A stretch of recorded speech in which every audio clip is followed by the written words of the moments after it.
পৃথিবীতে সবচেয়ে বেশি ব্যবহৃত জিনিস হচ্ছে পুরুষ। যেই দিন একটা শিশু জন্মায় দেখবা, মেয়েটা যখন কিশোরী থেকে যখন নারী হয় তখন সে তার মায়ের শাড়ি পায়, বোনের গহনা পায়, বান্ধবীর লিপস্টিক পায়।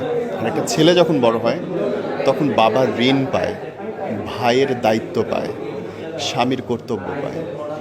যেই দিন একটা পুরুষ বোঝা শুরু করে যে সে পুরুষ, সেদিন থেকে পুরুষটার হাসি বন্ধ হইতে থাকে, কথা বন্ধ হইতে থাকে, দায়িত্বের চাপে সে ম্রিয়মাণ থাকে। এবং এই পুরুষকে যখন একটা নারী খুশি করে, আনন্দ দেয়, সেটা আসলে তুলনা হয় না। কিন্তু আমাদের দুর্ভাগ্য যে আমাদের পারিবারিক বোঝাপড়া এত কম যে আমরা ওই আনন্দের মুহূর্তগুলো কম পাই, দুঃখের মুহূর্তগুলোই বেশি পাই। এবং পুরুষের কান্নায় আসলে শব্দ হয় না, চোখের জল অনেক পড়ে, তাকায় থাকবে কিন্তু ভেতরটা পুরো শেষ হয়ে যাবে, ভাইটার বাবা না।